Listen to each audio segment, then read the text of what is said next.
मित्रांनो, सोशल मीडियाच्या दुनियेत सकाळपासून रात्रीपर्यंत अनेक पोस्ट व्हायरल होत असतात. एखाद्याची मजेशीर क्लिप तर एखाद्याचं हृदय पिटून टाकणारा व्हिडिओ, हे सर्वच काही सेकंदात चर्चेचा विषय बनतात. असाच एक धडकी भरवणारा व्हिडिओ सध्या लोकांच्या चर्चेचा विषय ठरला आहे. दिसायला साधा प्रसंग, पण त्यात दडलेला धोका पाहून तुम्हालाही श्वास रोखून धरावा लागेल. कारण फक्त एका चुकीने घडलेलं हे दृश्य नेमकं पुढे काय झालं याच्या थरार मनातून जाईनासा करतो.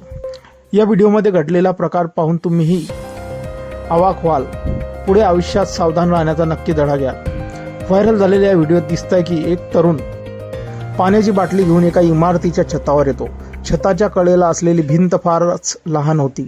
तो तिथे बसून आरामात पाणी पिण्याचा विचार करतो. मात्र बसताना तो भिंतीचा अंदाज चुकवतो आणि अचानक त्याला तोल जातो. क्षणभरात त्याचा तोल गेला आणि बघता बघता तो थेट खाली कोसळतो. या प्रकारानंतर जवळ असलेले 2 जण धावत येतात. ते घाबरून खाली जातात, पण कॅमेऱ्यात पुढे काय झालाय, त्याला किती दुखापत झाली, तो वाचला की नाही हे काही स्पष्ट दिसत नाही.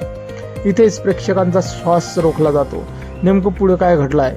हा तरुण सुरक्षित राहिला की नाही? एखादी मोठी दुर्घटना घडली? हा प्रश्न डोक्यात घर करून बसतो.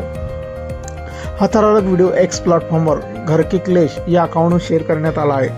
काही तासातच हजारो लोकांनी तो पाहिला आणि धडधडत्या हृदयाने प्रतिक्रिया दिल्या. एका युजरने कमेंट केली आहे, भावाला फोन बघण्यात गुंग होता, म्हणता येणार नाही, पण तरीही किती बेपर्वा होता हा. तर दुसरा म्हणतोय, प्रत्येक छतावर किमान ग्रिल असायला हवी, नाहीतर अशी प्रकरणं थांबणार नाहीत. तर तिसरा म्हणतोय, कॉमन सेन्सचं नाव तरी ऐकलंय का? चौथा थेट प्रश्न करतोय, हा मुलगा वाचला का नाही, जगला का नाही? हा व्हिडिओ एक गोष्ट पुन्हा अधोरेखित करतो. थोडीशी चूक कधी मोठ्या अपघातात बदलू शकते. कधीही छतावर, उंचावर किंवा धोकादायक ठिकाणी उभं राहताना सावध राहणं आवश्यक आहे. कारण सोशल मीडियावर व्हायरल होणाऱ्या या काही सेकंदाच्या क्लिपमध्ये आयुष्याचं पूर्ण सार लिहिलेलं आहे आणि आयुष्य किती सेकंदांमध्ये उद्ध्वस्त होऊ शकते हे आपल्याला दाखवून दिलेलं आहे. मित्रांनो, छतावरच्या या भिंती कमीत कमी 3.5 फुटांच्या तरी असायलाच हव्या, अशी काहींचं मत आहे.